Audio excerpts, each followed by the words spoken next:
Hello and welcome to the Playtime with Rufus podcast with me, Mario Radinger. Have you ever wanted to work with higher dimensional beings yourself? Then why not join my transformative Soul Journeys quantum hypnosis training? In 4 clear, easy to follow modules, you will learn how to guide deep explorations filled with clarity, insight, and guidance for others. For more information, visit thesouljourneys.com.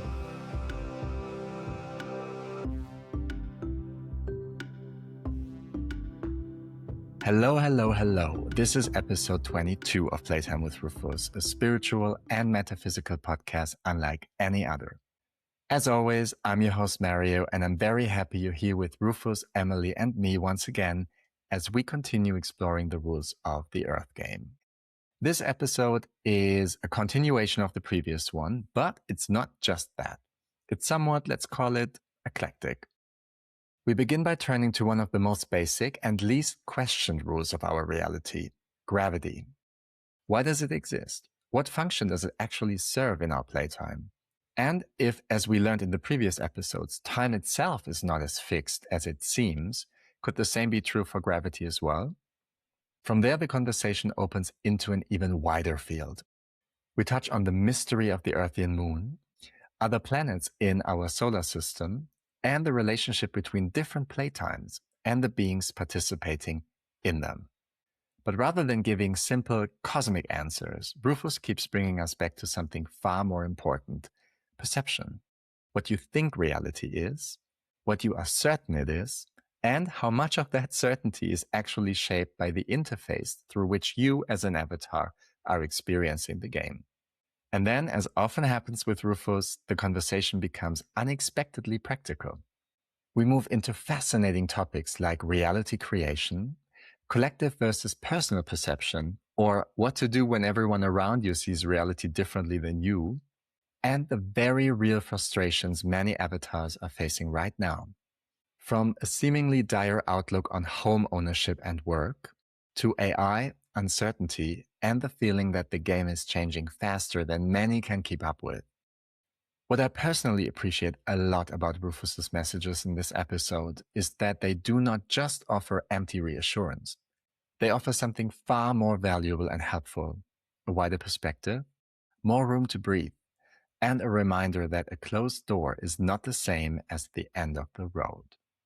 So if you've been wondering how to stay creative, grounded, and aligned with your path while the world around you keeps accelerating and reshaping itself faster than ever before, this conversation meets you exactly where you are and offers new perspectives that may change the way you see what is unfolding on our planet. And now, take a deep breath, open your mind and heart, and enjoy this next plunge into the mechanics of the Earth game. This is episode 22 of Playtime with Rufus, where higher wisdom meets human curiosity.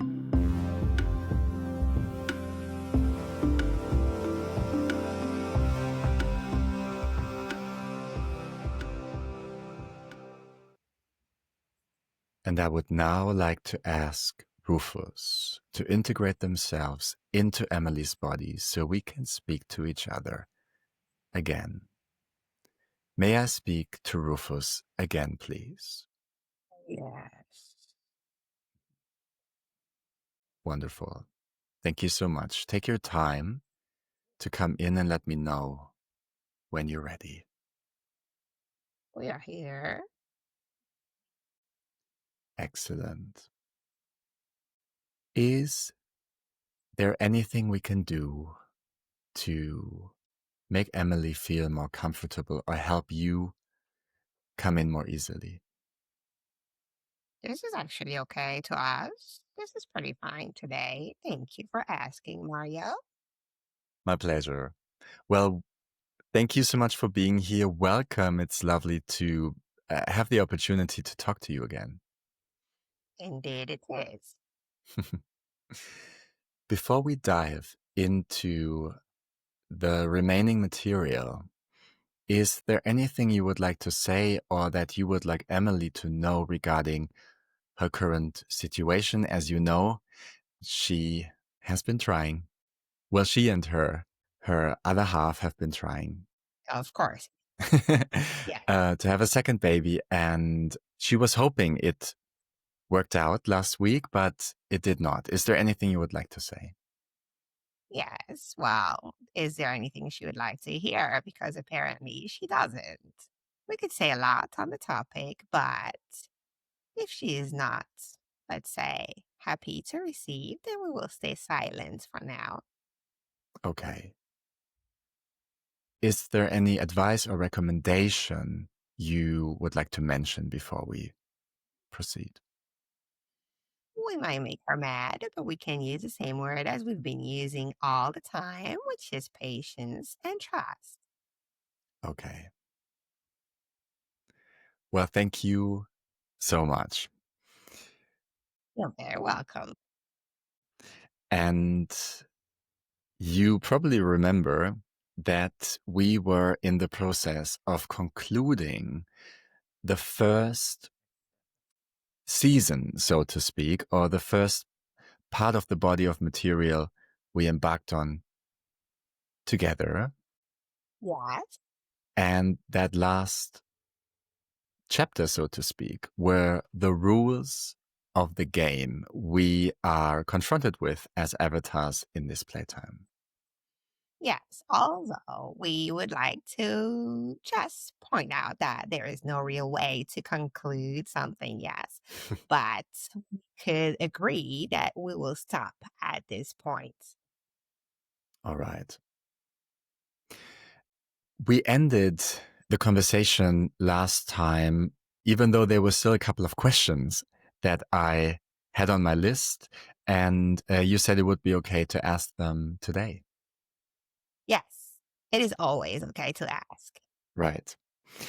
I realized when I went through the transcript of the last session that I interrupted you in a moment when you were trying to mention other rules right after freedom of choice. And because I interrupted you, we kind of went on into this other branch of topics. And so I was wondering, is there a natural follow up rule aspect that you would have wanted to mention after we touched on freedom of choice? What have we mentioned so far in order for us to not be repetitive, let's say, because choice for sure is a big rule. We probably mentioned time also. We probably Yes. mentioned the veil of forgiveness, as you may like to call it that way. What else? Gravity. Did we mention gravity? Yes, you did. And that is actually one that I wanted to ask you about today. Should we go for the question first? Yeah, I think that's a good way to start. My question would have been, what was the purpose or the initial thought or intention behind creating a playtime that has gravity? Why? Why? Yeah, that's the question, basically. Big and vague and vast question to be answered. Well, let's say, first of all, gravity is a way of gathering, if we may use that term, every participant upon one kind of position, or should we say, layout of living together. Does that make sense? Hmm. Let's say if you do not have gravity that is converging all the players and all the players in terms of body of players. So let's say avatar, since we started using that term, and also all the inhabitants of this playtime, meaning the plants, the animals, the construction, the objects, pretty much everything you can meet and explore in this realm. It was needed for everything to be able to somehow converge or interact on the same plane physically, correct? Hmm. Yes. Therefore, we needed to have an element that will somehow attract or maintain all of these elements of the design in the same place and in the same field of actions, if we may say. And gravity is actually a good way to do so because it's pulling everything together, converging into one place, if we may say that.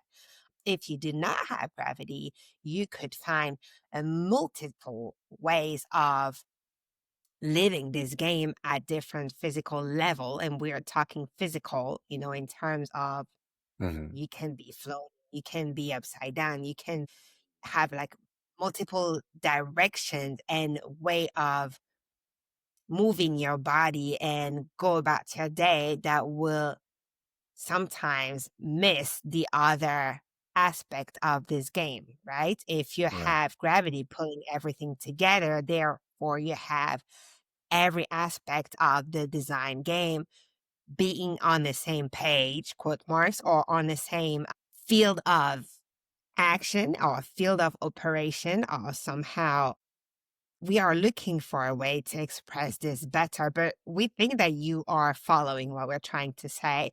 Basically, it was needed because it's an interactive game, right? Like Hmm. everything is connected, so everything is depending on the other aspect of self adventure in this realm, correct? So, Right. therefore, they need to be able to physically, because it's a physical game, interact with each other.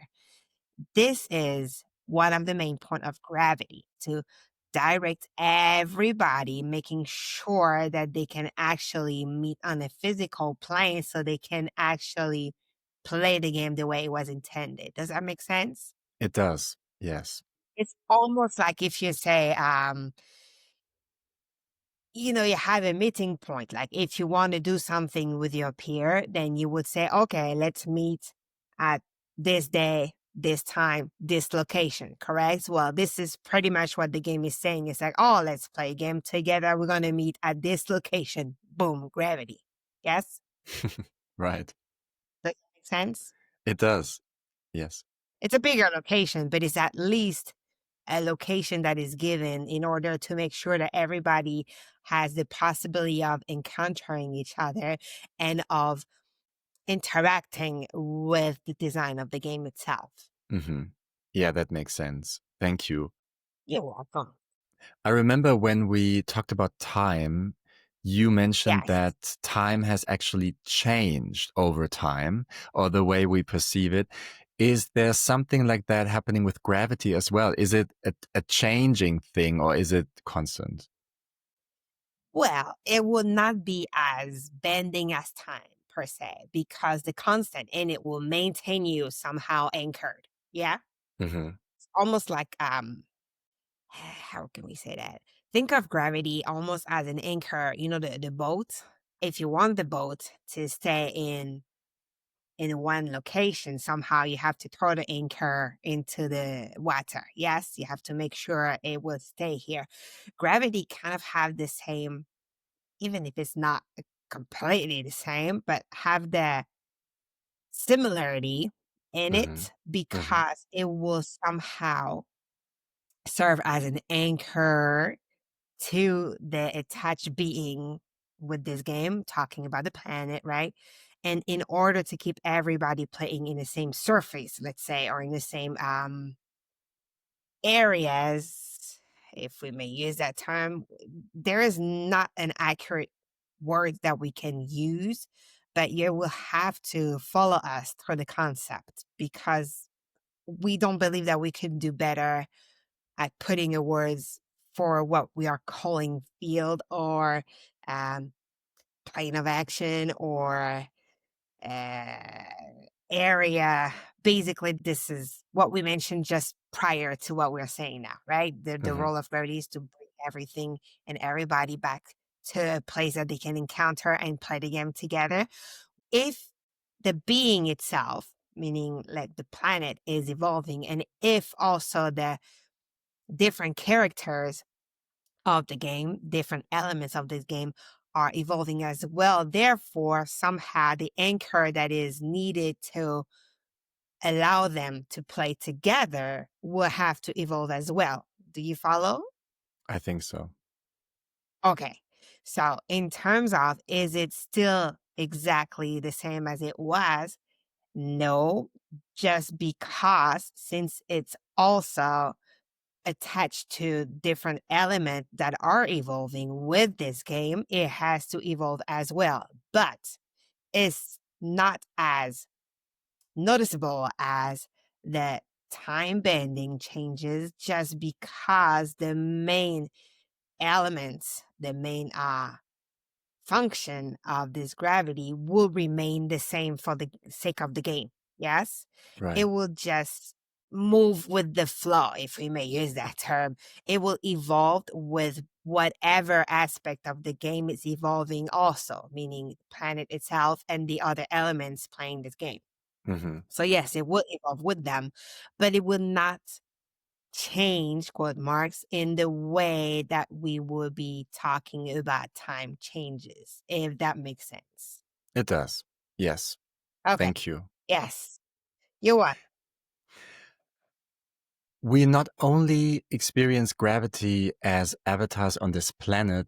I mean, I'm not a physicist by any means, but as far as I know, there's also gravity kind of organizing the objects or planets, so to speak, of our solar system, right? They keep them in place as well, Yes. in a way, around Yes. the sun, what we call the sun. Yes. Is that the same purpose to kind of create a structure in which things operate a certain way, or are there other aspects to this? Because you mentioned at some point that planets, I believe, have beingness as well, right? Yes. Yes. They evolve. So they are in a similar situation, right? With the sun in our system. Yes. Well, living species, whether you call them human, planets, plants, it doesn't matter. They have a common factor, which is they're alive. Yes. They are somehow existing in a way on different level, and they are evolving because of the simple fact that they're existing. And because remember, everything is made of vibration. So every vibration will somehow being altered sometimes at times, even if there's no times, and will evolve in a way that since they are interacting with everything else, their own evolution will affect others and therefore their evolutions. Do you follow? Yes. Okay.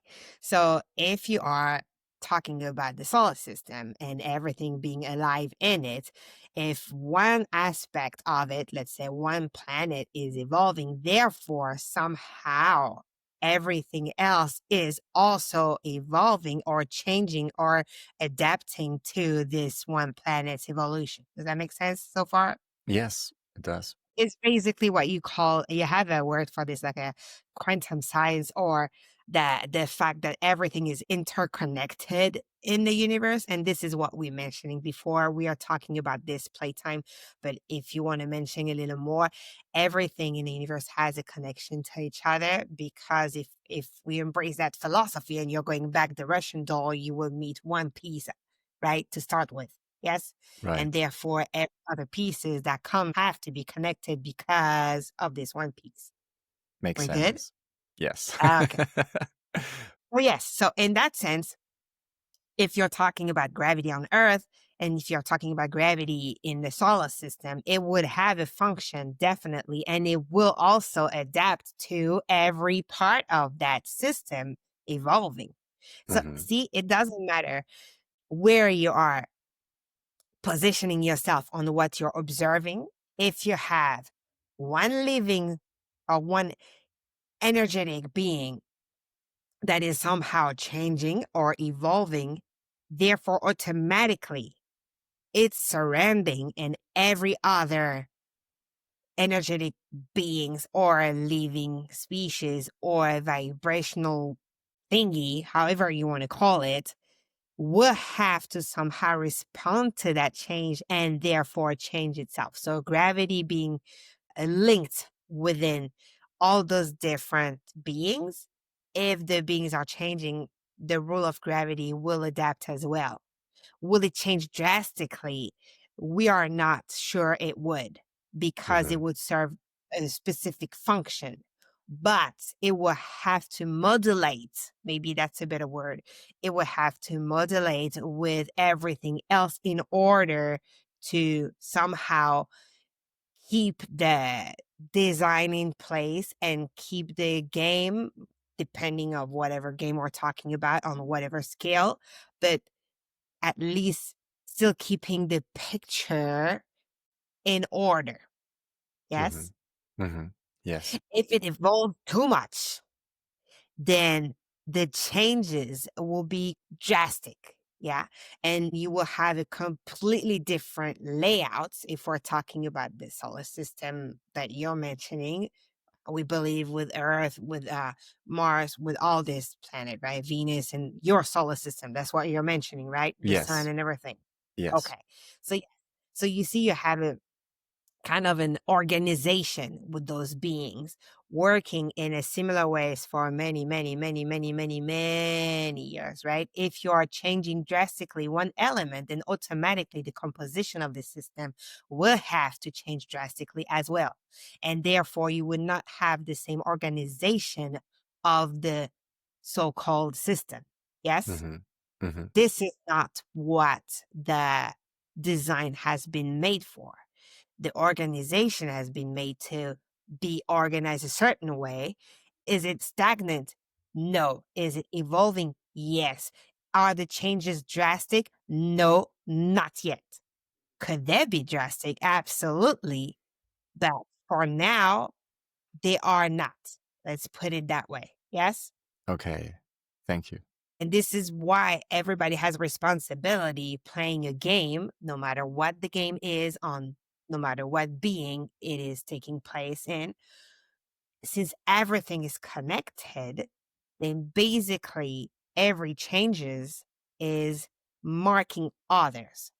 And this is why we are mentioning it could be drastic, because if too many changes or if too many actions are being taken on one element that is linked to many others and affects this element drastically, then automatically you probably will have bigger changes applying to the rest of the so-called organization, right? The rest of the elements. And therefore they, another one or they as a whole could change drastically. Has it taken place yet? No, at least not in your solar system as we speaking of this one Mm-hmm. particular. But could it change? Yes. Do we see it coming very soon? According to your definition of soon, we would say no. I see. Well, while we're talking about this, could you go a bit more into what effects the evolution of our playtime has on the other planets, I guess? Or can we call the other planets playtimes as well? Would that be accurate? You could, of course. Okay. It will depend on the scale of the observer, right? So Mm. you, if you have on your planet, you could call this a playtime where Mario and Emily are playing transmission, right? And Mm-hmm. then this is the observer of this game. Then you take a bigger scale where you can take, oh, this playtime has human doing stuff during their day or animals doing stuff during their day. Or you can take, oh, this playtime is actually an organization with different balls going around, in the system and yada, yada, yada. So depending on where you're placing your perspective, then the playtime will have many, many aspects. So, yes, to your answer, you could definitely place yourself and observe one planet and decide there's a playtime going on that planet. Right. Absolutely. Okay. I see what you mean. Yeah. Now, is your intention was to ask, is there a playtime similar as this playtime, meaning humans or plants or animals or structures or this kind of stuff? Then the answer will probably be no. But would it be a playtime? The answer is definitely yes. Of course, you Mm-hmm. could consider each planet a playtime. Right. Does that make sense? It does. And if I understand correctly, the entire solar system could also be considered a playtime from a higher Yes. vantage point, so to speak. Yes, Okay. because you see, Right. it's still the same system, like, we like the Russian doll, we do. Mm. So it's Yeah. still the same, or you could call it a ladder, it doesn't matter, but the higher you go, the broader your perspective is, yes? Right. So you can cover more and more, so you can see each playtime within the playtime, within the playtime, within the playtime, within the playtime. Yes. But what you are experiencing being, let's say, in the Earthian playtime allows you to have a microscopic perspective on different playtime instead of like a bigger perspective without as much details.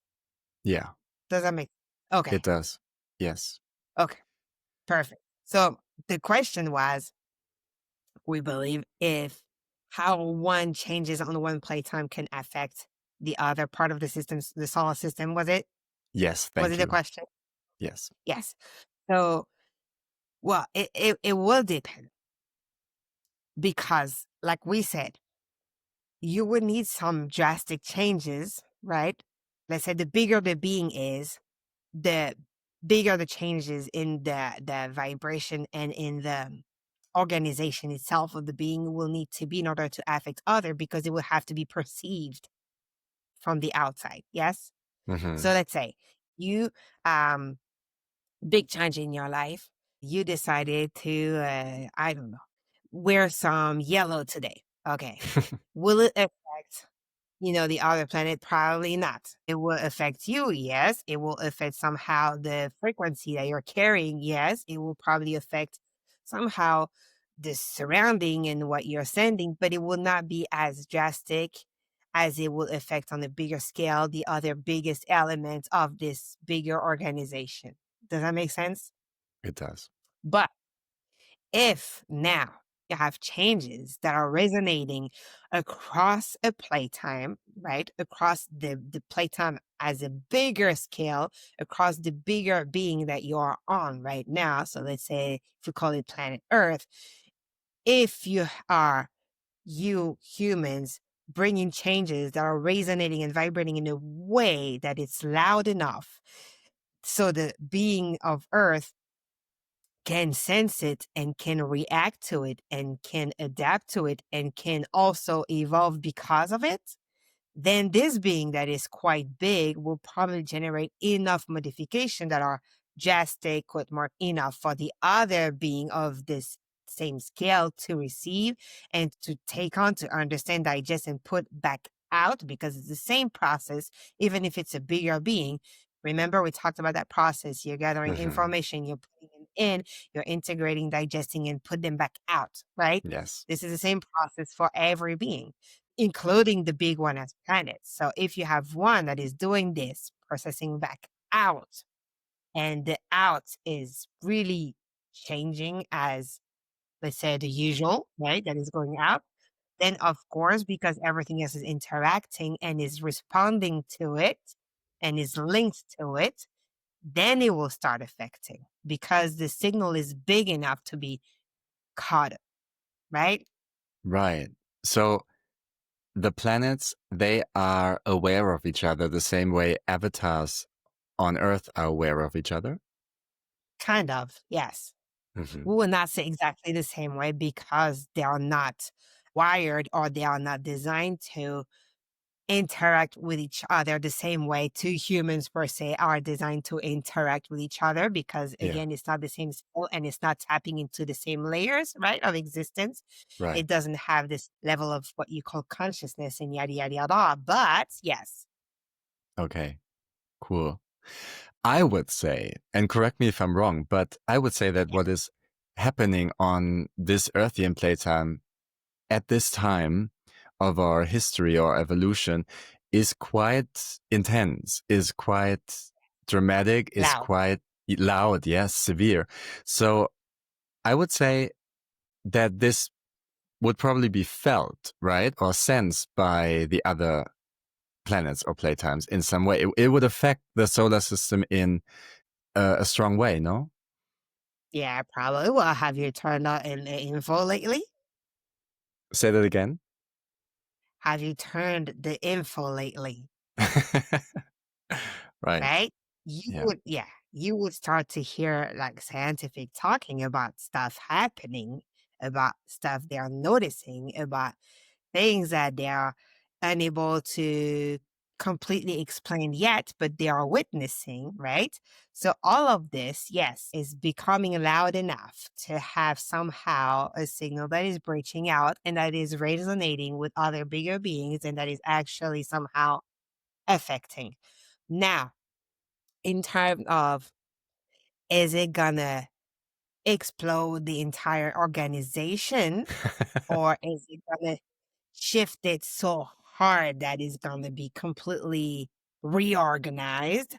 On this one, we wanna, let's say, tone it down a bit, yes? Hmm. Is it impacting? Yes.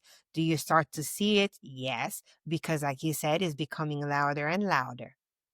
But does it have like the drastic changes that humans are putting behind drastic? We wanna say not yet.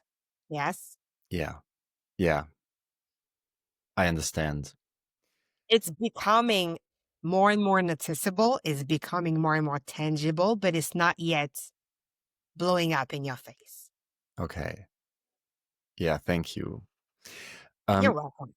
maybe let's conclude the gravity aspect. And I would like to ask about the moon because it is the one thing that is quite obviously connected to the Earthian playtime by gravity. Yes. And it has been fascinating avatars ever since, I guess, we started walking walking on this planet. Is there anything you would like us to know regarding its purpose, why it is there? I mean, beyond the physics explanation for it, tides and high tides, low tide and stuff like that. Is there anything you would like to say about it? Well, we're gonna stay very vague about that topic because it's not for us to, let's say, establish detail on the matter, if we can use that term.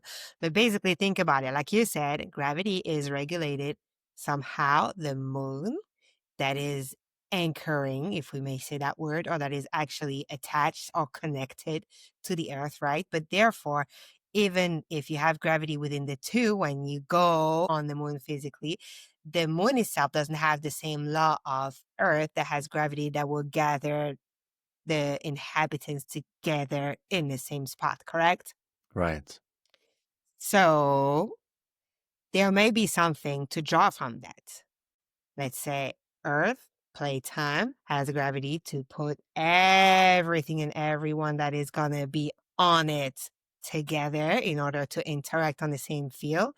Moon, linked to Earth by gravity, but however, on itself, doesn't use gravity to collect everything and everybody in order to play in the same field. Um, That raises a lot of questions. ooh, that is Yes, interesting. While you were talking, the connection got cut off. Could you please yes, repeat? You were saying maybe there's something to take from that. yes. Earth. Yeah, okay. So what we were saying is Earth is regulated with gravity that is anchoring everything and everybody living there together in order to play in the same field, right? The moon is also regulated to Earth with gravity in order for them to interact with each other. However, on the moon itself, gravity is not regulating in the same way as on Earth. So everything and everyone will not be drawn to the same field of experience. Does that make sense? Yeah. So we would just live it this way. There is something, yes, and this is intentional. There is something about the moon, if you think about it. If the law of gravity is serving as an anchor for every participant in a playtime to be able to play together with the being, right? And if Mhm. a being like the moon is not using this and applying to itself, then we could conclude that maybe there is no need for this being to have everything and every participant being anchored to it in the same field. There probably is a reason for that, but as for now, we'll just leave it there. Okay. Well, I have an idea of what you may hint at, but I respect the boundary and I will not ask more questions for now, at Yeah. least. Well, you can ask, but it's probably also for a reason that somehow the signal get disconnected as we enter the subject. Hmm. Okay. Yes. Everything happens for a reason. All right. Well, I'm glad that we had the opportunity to to have you repeat what you were saying and it didn't cut out Yes, again. All right. Well, thank you so much. I think this is a lot about gravity, a lot to integrate, think about, get maybe inspired by. The next element, I believe we've already covered quite thoroughly time. I believe there's probably not anything to add at this point. I mean, there probably is a lot to add, as you always say, but maybe it's enough for this first season. we believe so too. And you start to know us very well, Mario. This is appreciated. Well, after 20 or 21 conversations, yeah, I believe I've learned a bit about the way you think or act. A little bit, at least. I think food, I mean, it's obviously a rule, right? As avatars, we have to feed our bodies, but I believe we already talked about that as well. We did. Okay, right. If I may summarize, like, very briefly, it's just part of the sensory experience as avatars, right? It makes sure that we we consume stuff that has an effect on our layers, correct? Yes, correct. Okay. And by making sure that we don't survive as avatars if we don't eat, it forces us in a way to consume food. Yes.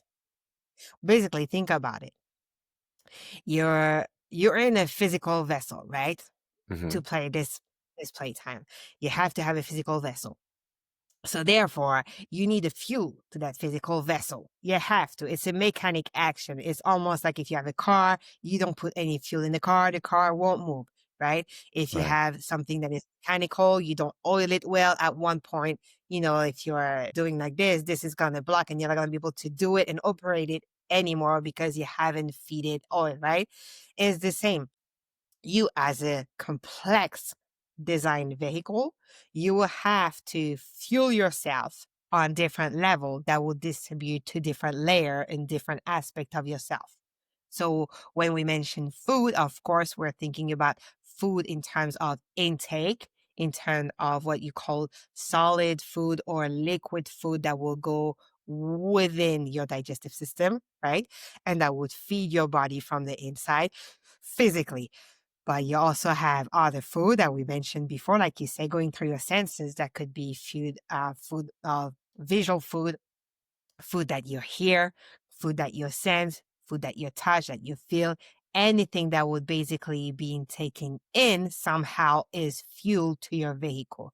But the one that you will need for sure, it's a mechanical issue since you're using a physical vehicle that has physiological and physical needs, you will not be able to operate if you stay 100% without any intake that is either solid or liquid that would feed your internal system going through your digestive system.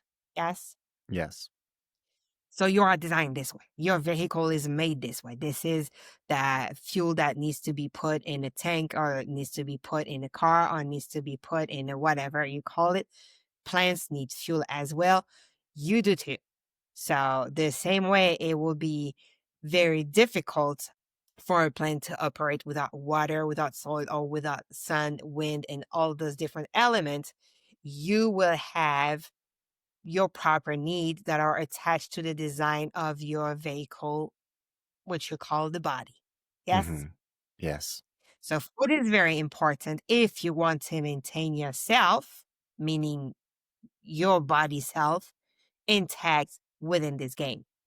Hmm. If you stop taking the food, it will not kill you properly, say, because it will still exist past the body, but you would not be able to remain within the game. So Right. if you want to remain within the game, within your body that has been granted to you, you have to fuel it.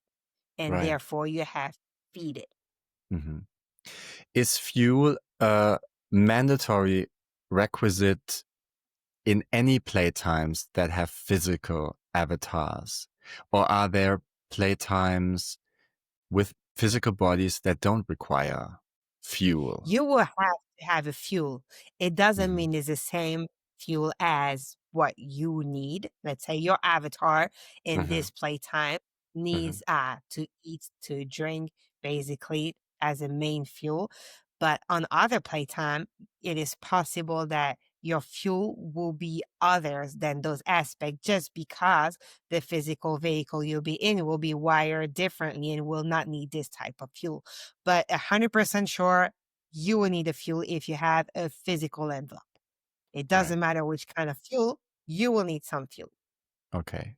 Meaning energy intake in some way. Yes. Yes. Okay. Because in order for it to solidify and for it to be like somehow tangible or physical or dense, you will have to feed it something. It doesn't mean feed it as what you call nutritious Hmm. on Earth, but it means feed it as a fuel. We're repeating, like Hmm. let's say you have a car, it feeds on gas or now water for some, or like some Power. type of Yeah. Hmm. power. You have let's say plants, it would feed on sun, it would feed on dirt and soil, and because there is actual food within the soil, it would feed on the water. So it would use different elements of fuel, but it will still need to feed on something. You'll take the animals itself. Some of them will have to fuel with plants, some of them will have to fuel with meat, some of them will have to fuel with grain, but they will still have to fuel. So in other playtime, you can have an envelope that will have to fuel on something. It doesn't mean it has to be what you call food or drinks, but it means it will have to be fed something in order to exist on a physical realm. Hmm. Does that make sense? Right. It does. Otherwise, if you're not physically fed, you're not physically manifesting yourself, then you'll be outside of a physical vehicle. Hmm. Okay. Does that make sense? It comes with it, basically. Comes with it, yeah. Hmm. At least we are not aware of a physical vehicle that can operate without fuel. Right. Is that because being physical is an effort? We would not say an effort. We would say being physical is somehow a transformation of yourself in Hmm. terms of energetical value that needs to somehow transform and reshape itself in order to appear solid or physical. Hmm. And maintain that changes, you need to feed it in a way that you are not used to feed yourself as a non physical Hmm. to maintain that shift and that changed in your code or set of frequency that will allow you to become physically apparent. Does that make sense? It does. Thank you. It's kind of what I meant with effort, but your explanation is much better. So yeah, thank you. I guess the same applies to fuel when it comes to the atmosphere as well, right? Oxygen for us Yeah. avatars, for example. I assume Yes. there are other playtimes where the atmosphere is different, but Yes. it's the same principle as fuel, Same. right? Hmm. It's just like you would wish, and we are thinking is actually accurate, but if you design a playtime and you want some inhabitant to be on this playtime, you want to give, some possibility of experiencing this, then you want to make sure that whatever vessel they will need to operate this playtime is actually functioning with the attribute you gave that playtime to start with. Let's say, Hmm. um, okay, if you are playing dolls, right? You're playing dolls and you want your doll to experience going out with some other doll friends. You know how little kids are playing dolls, right? Right. Well, we're gonna try to go with this example. We don't know if it's gonna work, but we're gonna try. So you are in your doll's word. Your dolls need to go to the supermarket. Then you're gonna have to give attribute to these dolls that will allow them to go on the supermarket. So you will have to dress them because according to what you know in your design, Hmm. you don't want to market without clothes. You're gonna have to have a basket in order to put your grocery. You're gonna have to maybe tell your doll's friend that you want to go. So the little girls are going to plan all this, go to their supermarket, and come back with their stuff. This is pretty much the same. If you're designing a game, you need to make sure that whoever you're going to place within the game will be fully equipped in order to play the game correctly per your rules, right? Hmm. Right. So if you have, let's say, a playtime that has no oxygen, that has other kind of component in the atmosphere, then you would not give the same vessel as you would give a human being on Earth. You would give a vessel that would be adapted to the components being on this playtime. So it would probably be physical, but it would probably be looking different from the human vessel. It will have different attribute. It will maybe purge differently. It will maybe take fuel differently. It will maybe operate differently, but it will still be physical. It will be adapted to what you created as a design for the playtime. See, if you are a playtime designer or if your creation is a playtime, you need to make sure that everything is coherent within each other. You cannot say, I want to draw in this realm. I want to make a creation that is a drawing, but you have no support to draw on and you have nothing to draw with, Mm. correct? Right. Then you'll be able to draw in your mind, but you will not be able to show your friends, hey, look at my drawing. It's in my mind, Yeah. right? The Yeah. friend cannot see it because this is not how it's designed to be. But if you are, you know, giving the support you need to draw on and the tools you need to draw with, and you draw something, then you can show your drawings. So is when you're creating something, it doesn't matter who is creating it. This is true for absolutely every beings. When you have a creation and you have an intention for this creation, you need to make sure that somehow within your creation, you have the correct tool set in order to exist within this creation. Hmm. Do you follow what we're trying to say? Yeah, I think so. Okay. Yeah. So to answer your question, yes, a different playtime on a different planet with different component in the atmosphere that would not be oxygen, for example, would require a different set of vehicle, different set of tools that is required in your realm right here. Hmm. Right. But it would or it could still be physical. Right. Yes. Yes. And what comes to mind is that by having these different playtimes with different requirements, different designs, even though they may all be physical in a way, let's just say we take physical playtimes, but the fact that Yes. the avatars and the situation, the components are designed differently, it kind of makes sure that they don't interact with each other unless they find a creative way to exist in the other playtime, Yes. right? Absolutely. Yeah, I have movies about this stuff. Right. Well, at least we believe you do have some movies about this kind of bridges. We call it bridges. If you have two different world, right? Two Hmm. different playtime, two different designs, but somehow the common thing, the common aspect of this is that they are playtime that are played by someone or something. Yes. Yeah. So let's say you have an energy being, two friends, energy beings decide, oh, we want to play, we want to create some playtime. Okay, I'm going to play like this. You're going to play like that. Okay. When in this playtime, there is apparently no connection, but Hmm. in fact, there is one connection, which is them up here, correct? Ah, right. The creator, so to speak. Yes. So if you want to find a way for one, let's say, avatar to be able to exist in a different playtime, then maybe this avatar will have to leave this vehicle in order to bridge it into another one. Ah, right. You see what we're trying to say? Hmm. We cannot say that is impossible, right? Because it would not be accurate. We can say that is designed in order to be independent playtime. Yes. That requires different tools. Yes.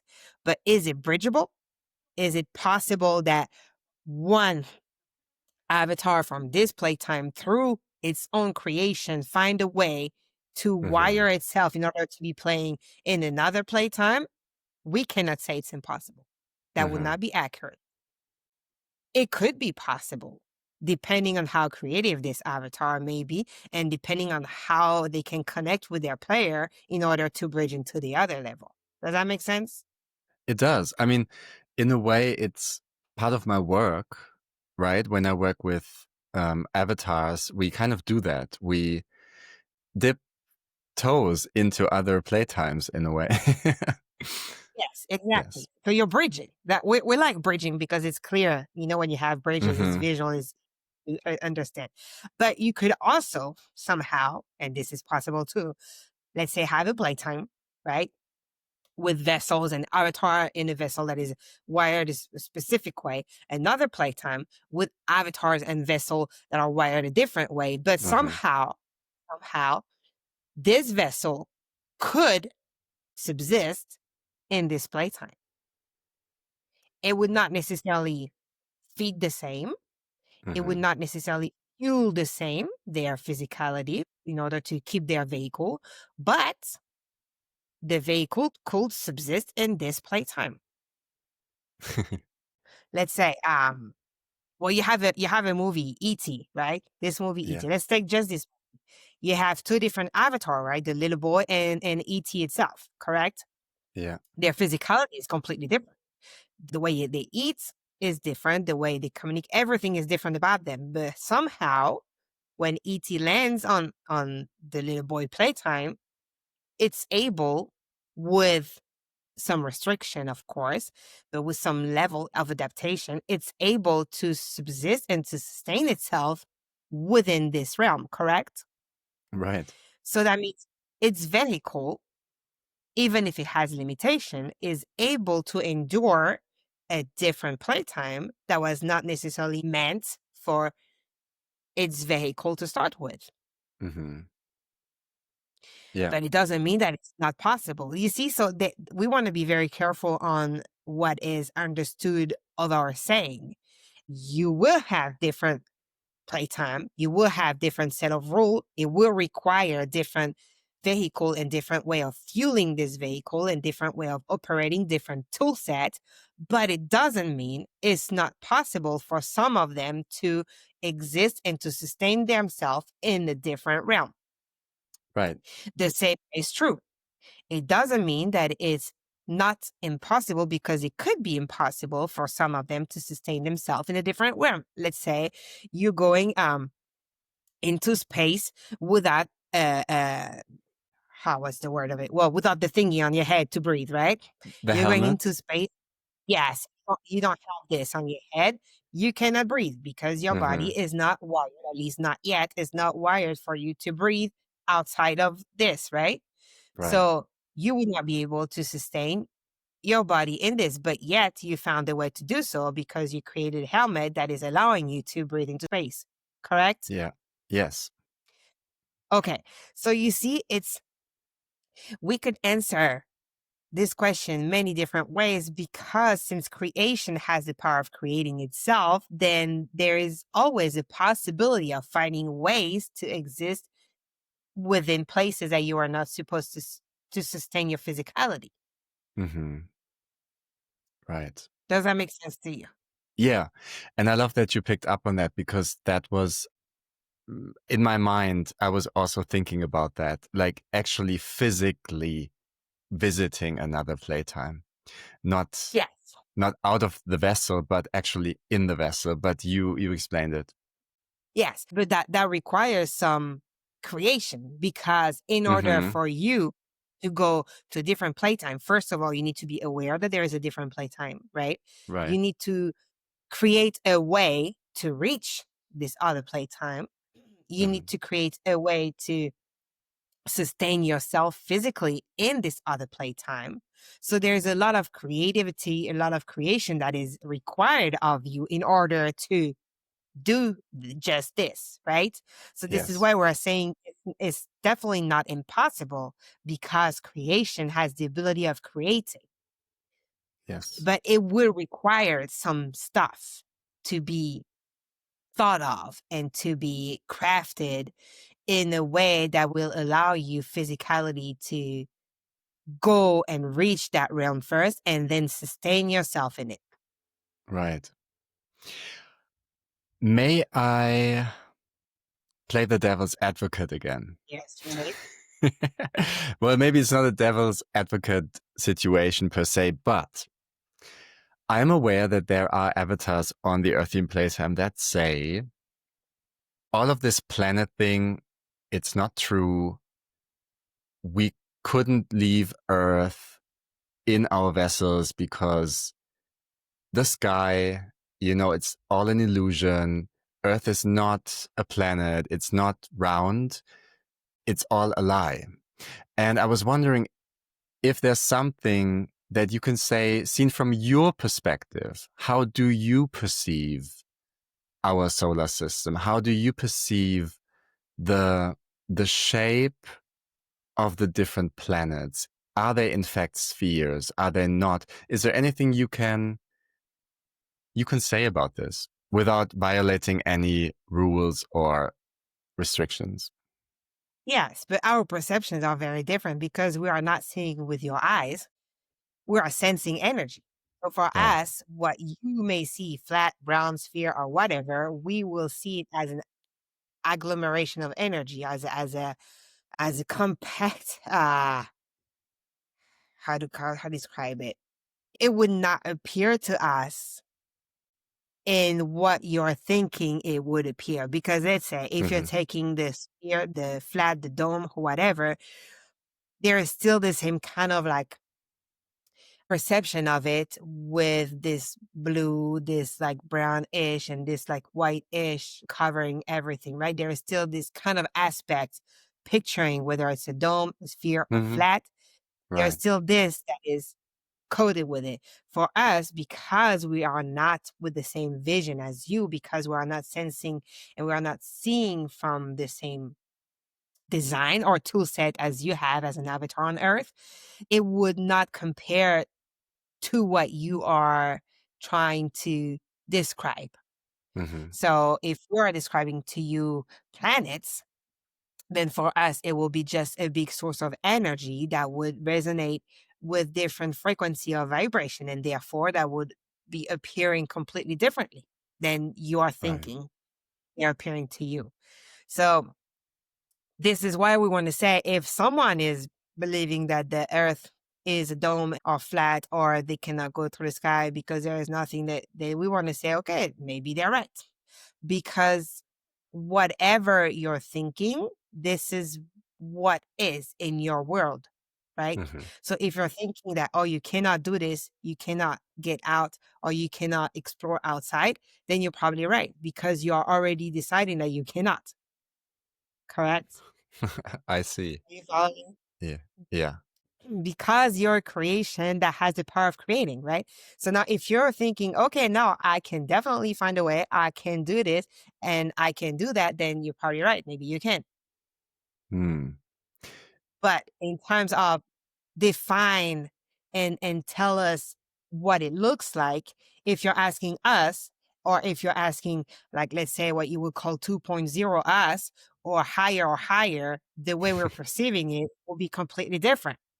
This is why a lot are mentioning illusion. It's not necessarily an illusion, it's just a translation of a given information. Hmm. And it's how you are perceiving that information, how you're integrating it. For example, let's say just colors. This is a simple thing with colors. You take a colors that is not completely distinct. Like, you know how you have those brown, reddish kind of colors, or those blue, greenish Yeah. kind of color in your Yeah. realm. Okay, you ask one person, what color is that? Maybe they'll tell you it's blue. The other is going to tell you, no, it's green. The other is going to tell you, no, it's like kind of gray. The other one is going to tell you, no, it's turquoise.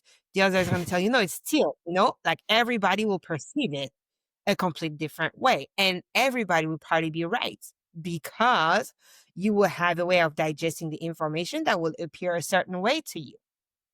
If you're looking at, and we don't want to push nothing, but just for the simple accuracy of it, Mhm. if you are looking at something being sober, right? You're looking at an object with non-chemically altered brain function, let's say that, Mhm. and you're looking at the same object with chemically altered brain function, like if you're under psychoactive, or if you're under alcohol, or whatever substance you want to think that will alter your chemical balance. If Mhm. you're looking at the same object, this same object that is absolutely untouched, same lighting, same position, same object, you would have a perspective of it that might be completely different. Hmm. Maybe you will see this object as an something very solid, very tangible, very definable when you're sober. And when you're less sober, maybe this object will morph.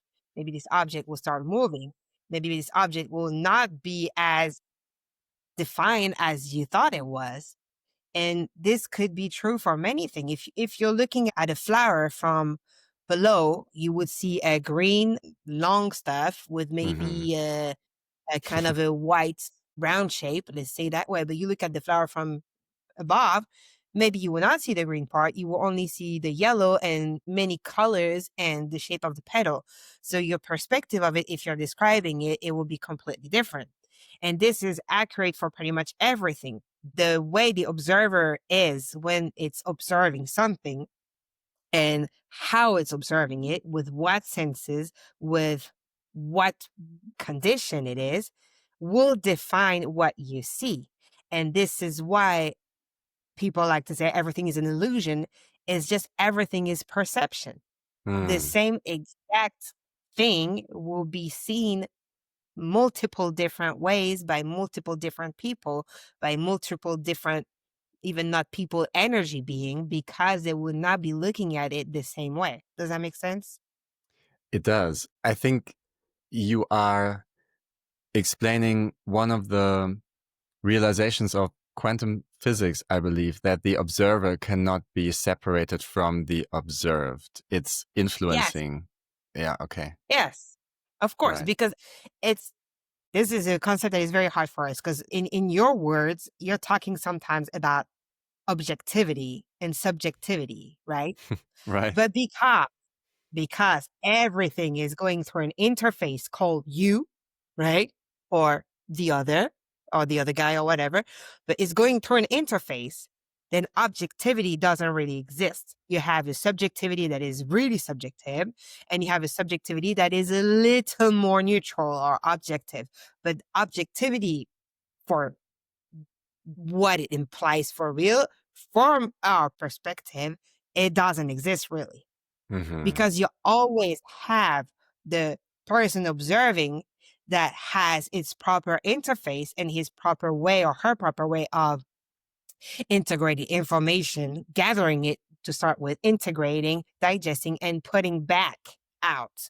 And this is unique to every being. Mhm. If you can agree to find a very similar features in an object, let's say, because this is the easiest one to take, or you can perceive it a very similar way, you would never be 100% similar as your friend next to you. Right. Yeah, I understand. It's just the design is made like this. It's made so every experience will be unique. It will be unique in its appliance to everything. Like it applies to everything, literally.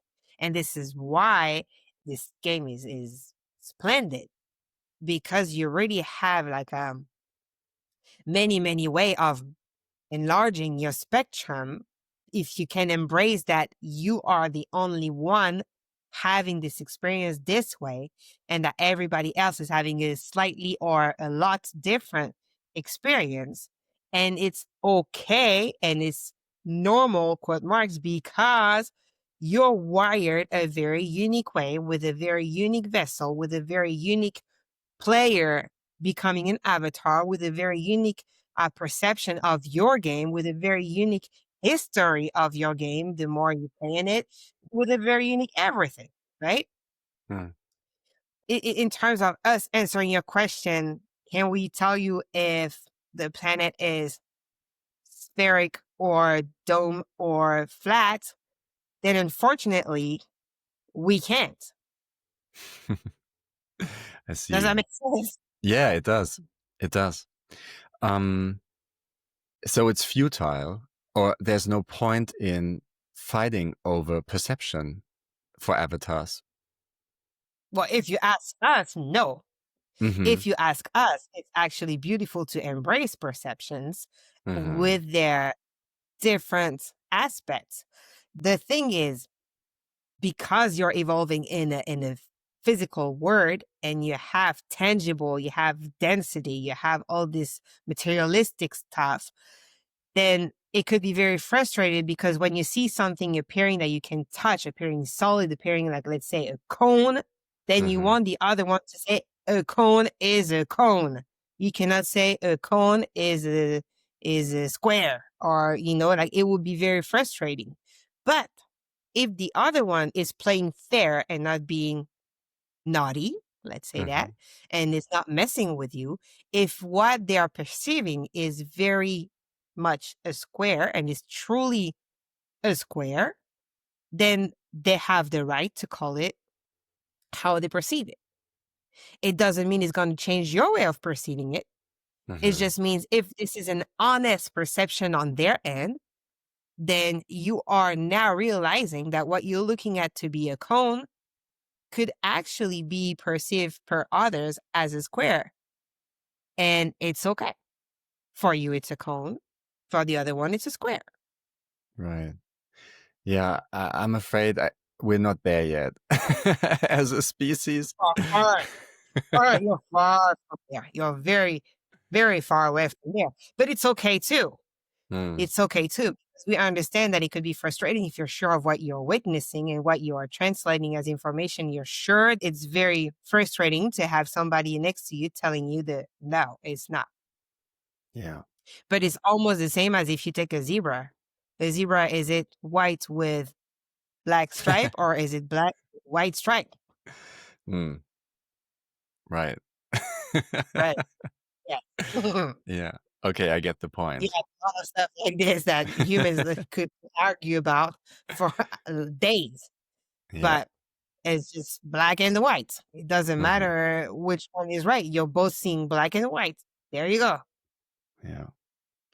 And this is actually a nice bridge into the next aspect I would like to talk about: reality creation. Because Yes. you already mentioned several times that, and today actually as well, how we are each responsible for our, well, the way we perceive and interact with the world we live in, right? And so Yes. we've heard of these concepts, like Seth, for example. He wrote a very popular book about it, or he dictated it, The Nature of Personal Reality. And it was Yes. all about how you create your own reality effectively in a satisfying way. But then, of course, and I think you mentioned this at some point, there's also a collective reality going on. So it's kind of both, right? And Yes. I believe as avatars, we often come to a point where we start doubting our power in creating our personal reality because we feel that the collective reality is stronger or Yes. overpowering our ability, right? To do that. Could you Yes. speak about that? Because I believe it is one of the rules, right, of our playtime as well, this reality creation concept.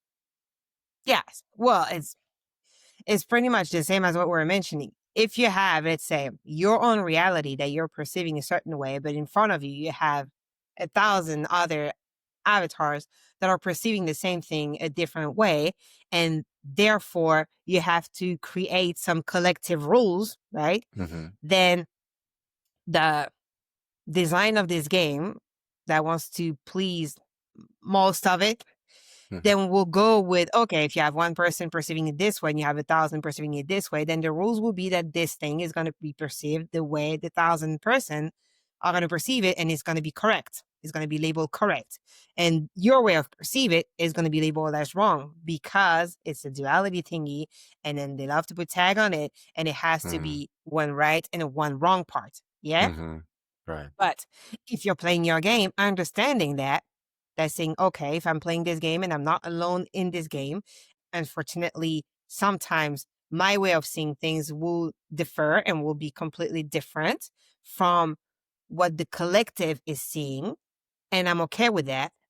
I'm going to be labeled as I'm not doing this properly or I'm wrong. But I'm translating this information as I am just not seeing it from the same perspective.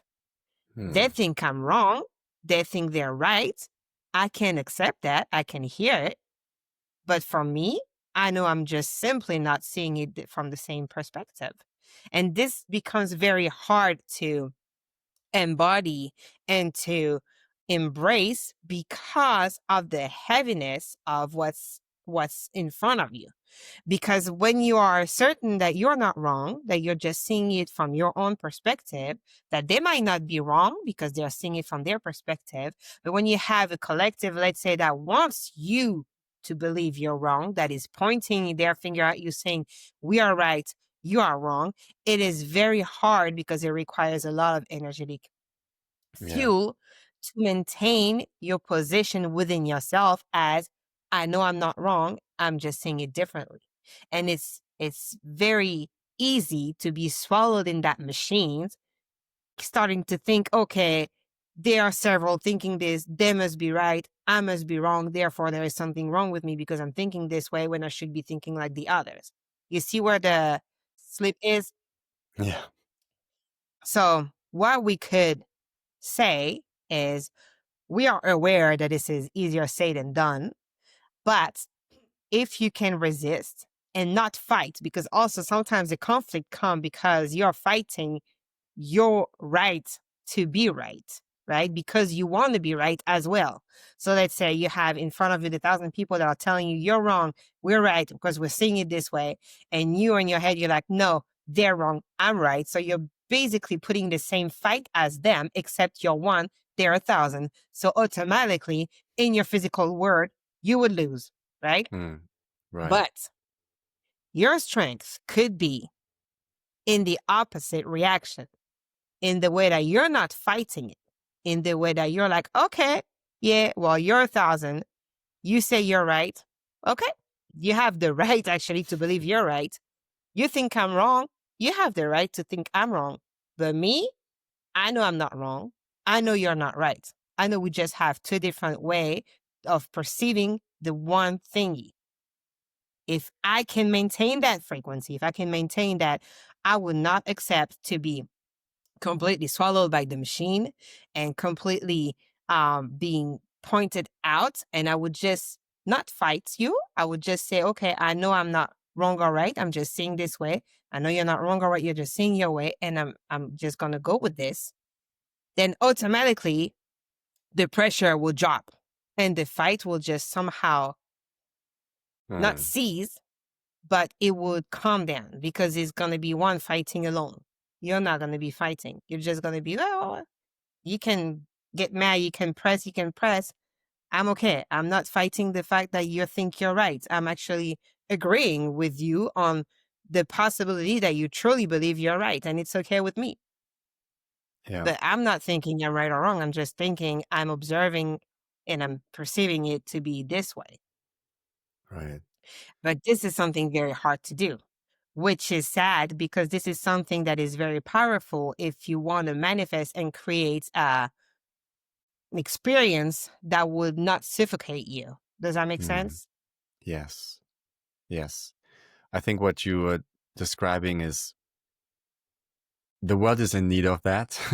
And as we mentioned earlier, we're not there yet, but I hope that every day more and more avatars are actually understanding that. And I thank you for explaining it because it may inspire avatars when they're listening to this to apply this more in their lives. I know I will for sure. We hope so, but we are aware, don't get us wrong, we are aware that in the way now that the playtime has taken shape, let's say that, Hmm. in the way now that it is operating, it might be and it must be, and we're pretty sure it is, very difficult to do that. But also, since we are perceiving it from an energetical point of view, and we could see how frequencies and vibration resonates within the avatar when they are trying to fight. We don't want to say a lost battle, but we want to say a battle that is not well engaged, let's put it this way, Hmm. and they want to fight it using the same tools as their opponent. Sometimes this is not the way to survive this, at least energetically speaking. It is not the way to survive this and being able to continue your experience here. Sometimes the way to survive this is just to acknowledge that, okay, they want to fight, they are fighting, but I'm not going to give them the pleasure of a fight because I'm just accepting that they have value in what they are perceiving, and I do as well. And it's okay. Hmm. And if they don't understand that, I'm okay with them not understanding that. I'm not trying to force my perception on them either. I'm Right. not trying to make my voice so loud that it will fight their 1,000 voices together. Mm. Sometimes this is not the way, sometimes it could, but sometimes this is not the way of going through it. Sometimes Right. it could because if you are forcing your voice, then you're going to wake up other voices that are actually eating the same as you, and then you can reunite, and then you become 1,000 and they stay 1,000, and then it's a fair fight. But sometimes when you see that you cannot, let's say, congregate other voices that are perceiving it more in the same way you're receiving the information, then the best way for yourself will be to just accept that you would not be heard in the way you want to be heard. And you are seeing that on their end, they will insist on them being right, and it's okay with you. But you know deep down that you're not wrong and they're not right. You just know that two different perception of the same situation. This is hard to do. Mm. This is powerful, especially since we are still aiming for alignment and ascending in frequency, right? Because that was the goal from Hmm. the beginning of this podcast, if you remember, right? So this is very Yes. powerful tools, very powerful, but it's also very hard, very draining energetically, and very lonely road sometimes to take within your playtime. Yes.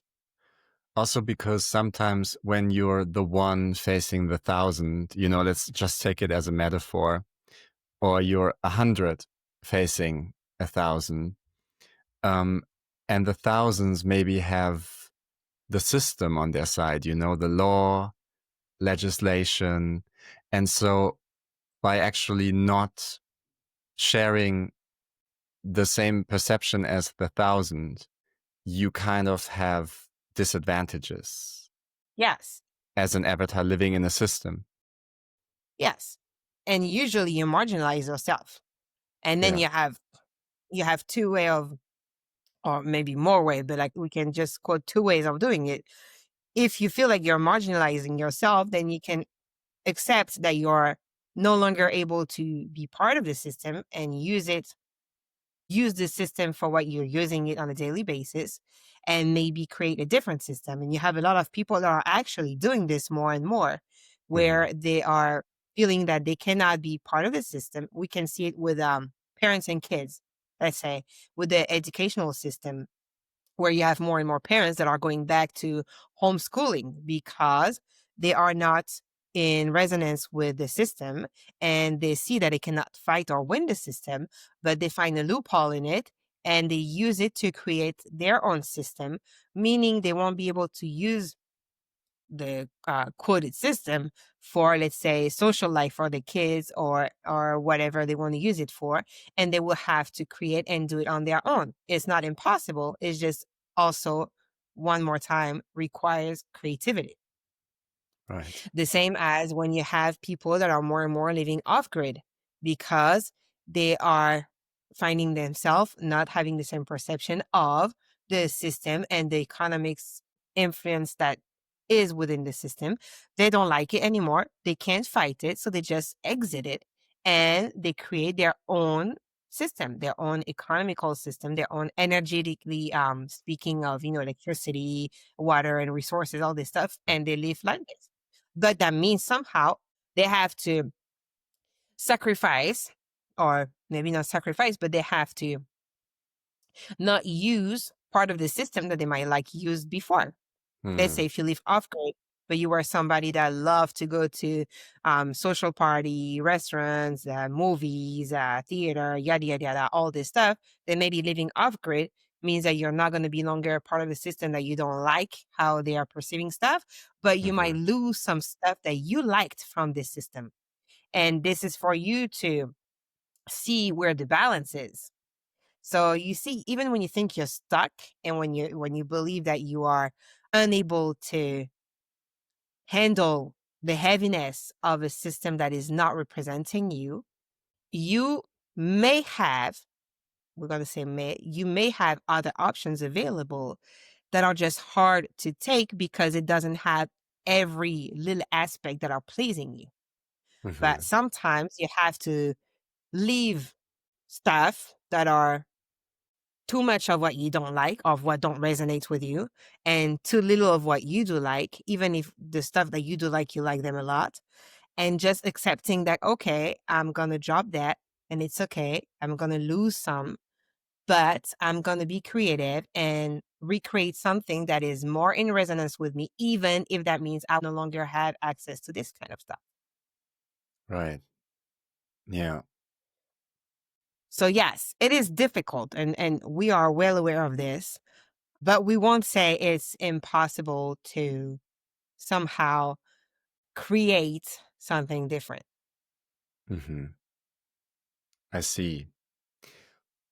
Well, one of the things that are changing right now in this world, in this playtime, and you may be aware of them, is that it's getting harder for avatars, and I should probably say young avatars, to acquire a home, Yes. which has been a staple of human existence in this playtime forever. You know, having your own homestead, owning it, you being basically the one in control, the master, your house, your home. And it has become increasingly difficult for avatars to acquire that. And there are institutions or groups that are saying, well, this is going even further in the next couple of years. At some point, you will not own anything anymore. Everything will be rented, or you'll have to pay someone for everything. And there are a lot of Yes. younger avatars, especially, who are really worried about this, and they don't want to live in a playtime that operates that way. They would love to have a home without having to pay someone for it. And if you don't pay, you lose it. What would you say from your perspective about the way that this playtime is shaping itself, and how to navigate a system like that Do you have any recommendations or advice for those who see themselves confronted with those challenges? Well, we could say that we do have observation because every time challenges arise, and we're talking about big challenges, it's also an opportunity for creativity to arise as well. So, yes, sometimes the transition and the people caught in this transition are at a very unpleasant place because it's where it begins to somehow be heavy and it begins to somehow react and try to find solution to a problem, but they might find themselves at the fine line where they're in between, meaning the problem is here, the challenge is there, but the solutions are not yet into places, right? They are not put into motion yet. So this could be very difficult. The advice that we will have, and this is very easy on our part because we're not playing the game, so we are aware of the quote, it's easier said than done, and we actually agree with this quote.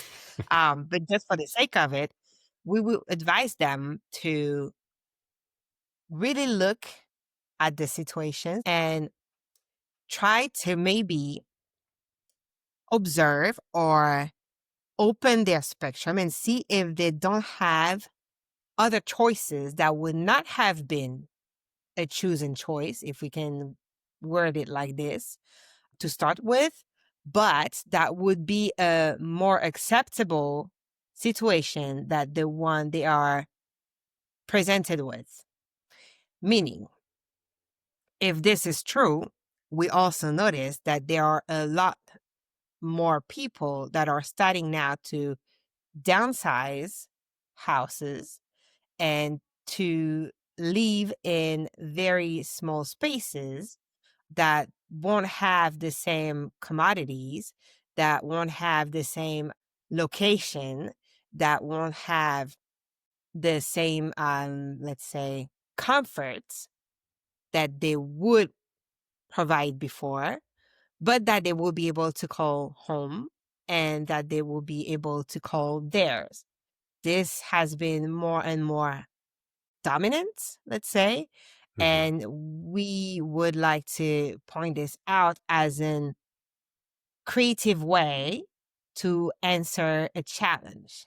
It is not given to everybody because it has other, let's say, how can we say that? Possibility in terms of land, in terms of being able to get what you need in order to create those small housing and all this stuff. So Right. we are aware that it will not be an option for everyone that would fit their desire. But if we are honest and if we are looking through the history of this playtime, every time there was a big challenge rising, there was always somehow solution to be countering these challenges. The problem is those solutions will not come with only pleasing options. And this is where it becomes tricky because more and more in this playtime within the experience, the humans and let's say the avatar are desiring to have exactly what they want when they want it, and sometimes even without putting the effort to have it. And this can become a very tricky pattern to fall into because somehow, even if you can build towards what you really desire, it will take what you call time to maybe achieve the closest to what your desire is. It might be not a given choice or given possibility right away to have exactly what you want. And more difficulties come with this acceptance and this frustration. It seems to us like there is less patience in terms of what you can build within a lifetime, and there is more expectation of what you can bring to your life at a speed that is very fast compared to what used to take a lot more of your time to be put into motion. So, yes, if we hear you on the fact that a lot of younger avatar playing this game now are frustrated with the fact that the changes in this playtime is making the option of having a home, having a house, and owning something way more difficult for now.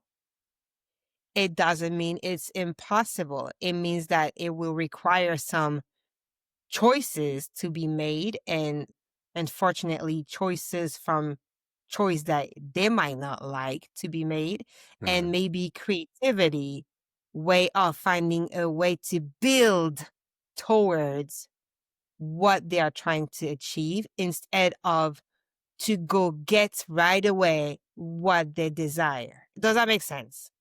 It does. Yeah. Okay.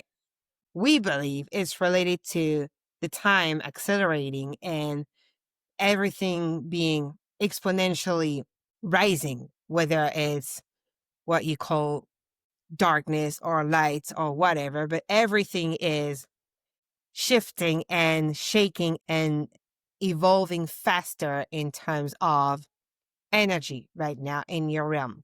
And at the same time, because of all this, time is accelerating, like we mentioned before, right? But also, there is a common factor to everything. Because of everything moving faster and faster, the desire to have stuff, to possess stuff, or to build a life that we desire is becoming in a hurry, and is very difficult nowadays to accept the frustration of having to wait and having to build slowly but surely towards a specific goal that might, because everything is evolving, that might not even come one day, right? Because it's still a possibility Right. that it doesn't. But Yeah. it doesn't mean that in this journey to go get that stuff, and in this journey where you accept that, okay, maybe I'm not going to get it right away, like I could have get it right away 30 years ago, but I might have to take a journey. I might have to commit to looking for a solution, creating solution, to accepting some stuff, to let go of some stuff, to becoming friend with my frustration, and putting more efforts on some aspect, or just like balancing or choosing stuff that I would not choose because I don't want to choose them, but I know that in a long time it will bring me closer to what I really desire. So all this notion of sacrificing, pacing yourself, building, putting the effort, being committed, accepting that things are not going to be put on your lap just because you want it, that you will have to put actions into it. Sometimes actions that you might not like, sometimes choices that you might not like. Sometimes you might even feel like you don't have a choice because all the choices presented to you are sucky and you don't want to choose between those stuff.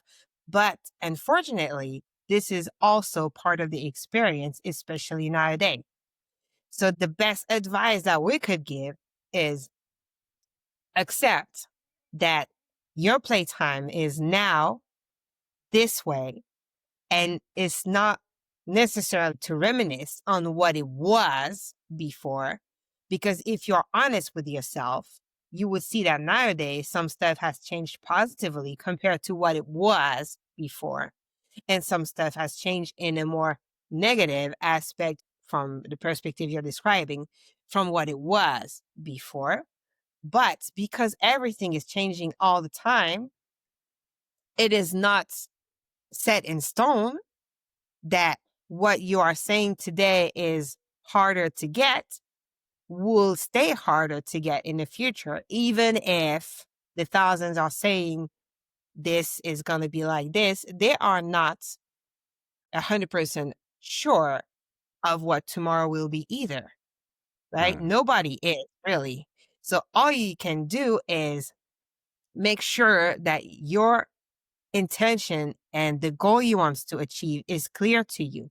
And if you're part of this generation that wants to be a homeowner, then maybe look at how in under which condition you could be a homeowner and what is a home to you. If a home is 100 square meter home and it cannot be smaller, okay, then this might be more difficult than if a home was a 30 square meter home and that would be still a home to you. It's like everybody will have to define what they are putting behind their intention. If I Right. want to be a homeowner, what is a home to me? What does it look like? Is it acceptable for a home not to look like my dream home, but still be a home? Is it acceptable for me to have a home that might not be in the location that I wanted, that has access to all the life stuff, all the social stuff, and therefore all the system that I'm not liking anymore? Is it acceptable to have a home that is more on a secluded area, more on the countryside, more on the off-grid area? Is it acceptable for me to have a home that will be shared? Or do I want to own my own home with nobody else in it? And when you have a challenge, then you have to be creative in the way you look at it. Really define why this is a challenge for you. Why the fact that the thousands are pressing you for you to not be able to be a homeowner is really bugging you. Is it because you cannot be an owner? Or is it because it's reducing the access to what your vision of a home was? And if it's the case, is your vision of the home that you have now adequate and in resonance with the world you're living in today? Is Right. it doable with everything that is taking place today? Is it possible for you, knowing what charges you have to pay, what income you're bringing? Do you even have something that brings you a steady income? Or do you, on top of wanting to be a homeowner, wants to do a job that is 100% satisfying and pleasing to you? Because this is too part of a challenge sometimes. You want to be a homeowner, and at the same time, you don't want to have a job that we will call a fitting job that would bring you a steady income, that would bring you maybe the security for, having money to spare or a bank following you or all the system playing in your end and allowing you to buy a home. Maybe you want a home that is looking a certain way, and at the same time, you want a job that you like and you want to live off your passion and you don't want to go to work for something that is not 100% satisfying. Maybe you want a home, you want a job that you love 100%, that is satisfying 100%, but you also want to have your social life and your friend. So maybe at one point, you are wanting too much of the perfection within your experience. It doesn't mean that you cannot attain it. It means that Mm-hmm. maybe you could step towards it. Maybe if the most important is having a home, that means you're going to sacrifice a certain area. You get the home, and then maybe you can bring back those area as a priority and then go for it. But nowadays, what we notice is because everything is going so fast and everything is almost proximity for grab, let's say, and we have like social media and all this stuff portraying some very fast, successful history or experience, then everybody starts to identify and decide that it's becoming very easy to be successful in every aspect at the same time. Maybe this is where the problem is, and maybe this is what the real challenge is. Maybe is the perception of this that needs to be manipulated in order to be more satisfying for the people that you're describing. Do you see what we're trying to say? Yeah, for sure. So there is a lot combined in this. We understand and we agree that it could be very frustrating when you leave an experience to not be able to have exactly the way you want it as an avatar. We do agree. But at the same time, we are pretty confident that if you're asking every other avatar playing with the game right now, are you 100% satisfied? Did you have your dream experience as an avatar? We are pretty confident that 100% of them are going to tell you, hell no, we did not have exactly how we wanted it. Because if we did have it exactly how we wanted it, we'll be like this, we'll be making this, we'll be having this, we'll be wearing this, we'll be traveling, we'll be da da da da da da. You see what we mean? Yeah. So maybe also, yeah, what we call the perfect life could be accepting that life is not perfect, could be accepting that you are living life in an experience that is actually real for your avatar, and you are not living in a dreamland where everything could be perfection. And maybe this is also part of the experience. And maybe perfection could be attained, but maybe it will require you to be creative and you to prioritize and you to map your road to perfection. Do you see what we're Yeah. trying to say? And Yeah. it sucks to be heard because we would not like to hear that. But at the same time, if we are trying to give the best advice that we could, since we were talking about perception, maybe it will be to somehow be a little more flexible in the perception of what you're trying to create for yourself and its actual feasibility or doability. We are not sure how to say that, but basically how you would put it into motion and especially how you would map it over time because you are regulated with time. If a lot of you are tapping into your multidimensionality, that means a lot of you reminisce from probably the moments where you were not regulated with time, where you could manifest exactly what you had in mind, everything you desired, or you were perfectly aligned. Maybe you're reminiscing of this and it's becoming a little more present into your life. So now you want to apply it to your playtime, earthian density life. And we agree that will be lovely. But unfortunately, the playtime you're in right now that you agree to come to rises with a lot of challenges, is regulated with a lot of limitation, is also playing with a strong duality, has a lot of restriction, and requires a lot of somehow pacing into your journey. Mm. Does that Mhm. answer your question? Yeah, it does. Thank you so much for going so deeply into this. I agree. It's probably not what a lot of avatars want to hear, but Yeah. I think you are hitting on so many important points, and I can see the value of your comments on this. So thank you so much. You're very welcome. You built a very organic bridge into my next question, actually. And this is related to the work thing, you know, profession, making money basically with what you do. And you may have already answered it because what you said maybe applies to my next question as well. It's about another big change that is taking place in this playtime at this time. It's the shift to so-called artificial intelligence. And this Yes. creates another heavy element for a lot of avatars, especially young avatars, because they can see now that a lot of the jobs that they were going for, that they studied even, they're going to be obsolete in a world that is integrating more and more artificial intelligence service. And so not only do they lose, in quotation marks, the dream of owning a home, they also lose, in quotation mark, the dream of doing something that they wanted to do and something that has value in the world that is actually needed and that will bring them money. So, does it apply to that as well? Or do you have anything to add here?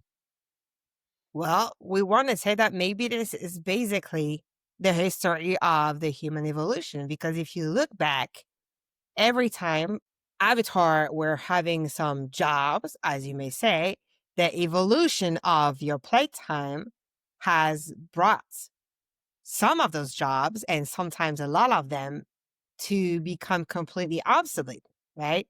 And to have constantly, from generation to generation to generation, people reinventing themselves and people redirecting their career because they would have to go with the evolution of the game somehow, and because what they are study or what they trained to become is no longer needed or has required updates or has required this and that, and they are no longer up to date. And if you're looking at the history of the playtime, this has been true for probably all generations. Maybe on a bigger scale now, because the creation that has been created within your game is actually a new avatar, let's put it this way, that is able to play part of your game for you very well, and that is also basically preventing you from making some efforts into certain aspect anymore because it's going to do it for you. But basically, this is where maybe the difference is. It's on a bigger scale, probably. And this will be addressed like every other evolution has been addressed, and people will adapt like every other generation had to adapt, even if it's on a bigger scale. Because, like, this is something that baffled us in human history. Every time something comes, they forget what has been done before.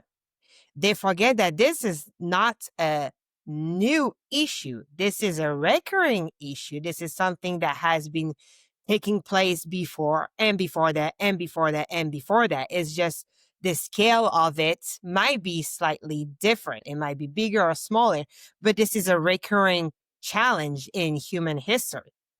Right. That everything has to adapt, everything has to change with the evolution, sometimes faster, sometimes slower. And yet, this is actually true for now, but in the future, it is not said that this will be irrelevant. Maybe at one point, like we are seeing now, a lot of people going back to ancient remedy in terms of, like a healthness and wellness and stuff like that. Ancient remedy, when generation before, this would not exist. This will be like discriminated. This will be like considered to be completely obsolete, and now is being recycled. Same with fashion or old way of eating or stuff like that. It was like this generation before, then it's been evolved, changed, and then they are going back to the cycle. So it is not necessarily impossible that at one point this new creation become obsolete itself, and there is a return to what was needed when it was not existing. So there is a lot of possibility on the longer scale of life in your playtime. But if we need to address it as for now, then we would say, okay, it might be unfair because some of them will feel like they've studied hard something and they will come out of it and then the job no longer exists, or some of them will feel like they are being replaced by this AI. Yes, but there will always be some way of evolving with the playtime. Otherwise, you would leave it. That means, and this is again not a pleasant answer, we're sorry, we're aware that we're not satisfying or we're not giving the right answer to put everybody at ease. But if you have a game that is evolving, remember we mentioned that way before. If you have a game that is evolving and you can evolve with it, then good, you will be able to sustain yourself in the game. If you have a game that is evolving and at one point you cannot catch up with the evolution of the game, then you would have no business in staying in the game. Remember that? Yes. Okay. This is brutal to say, but one of the design in the human is adaptability, survivor instinct, however you want to say, rising through challenges, creativity. You have a lot of tools that has been coded within your avatar to allow you, when you're facing situation like this, where something is evolving, to somehow go with the flow and find a way to create with the changes and maintain yourself in the game. Right. It doesn't come easy. It comes with sacrifices sometimes. It comes with efforts. It comes with stuff that are not pleasant. We agree. But it doesn't mean that all those people that are afraid that they will be obsolete because they would not know what to do would stay this way. They will find what to do and they will keep evolving with the game. Otherwise, they will just bounce. There is nothing else we can say about it because unfortunately, this is what we mentioned before. Either you catch up on the evolution and you maintain yourself, either at one point you can't, and then your experience becomes obsolete itself, and then you're removed from your own experience because it's not serving you anymore. Yes? Yes. So, on that matter, if AI has a place right now and is scaring a lot of people, is because when you're creating something that is powerful somehow and you give it power because you give it a way of operating on a, let's say, autonomy kind of way, then comes the fear. Always like this. Every experience that has been created before, you would generate that. You would generate, okay, I'm creating something. This something is powerful. This something is like working in autonomy. And therefore, it is a little bit scary because I'm not sure 100% that I'll be able to control it. And I'm not sure 100% that it will not over, how do you say that? Overtake me. Let's put it that way. You know what we're trying to say.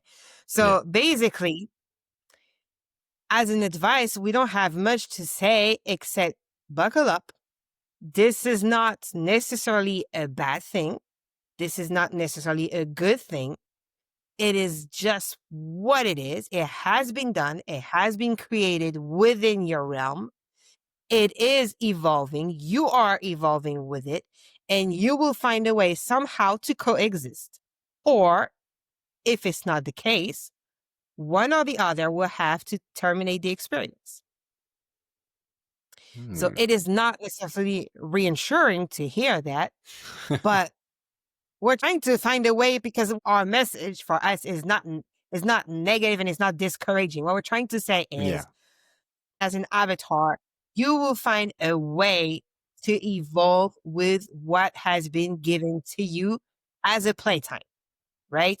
So if you are worrying that you won't be able to find somehow a way of continuing your game and evolving, even if at one point you really can't and it's becoming unbearable, then you won't have to worry too much about this either, right?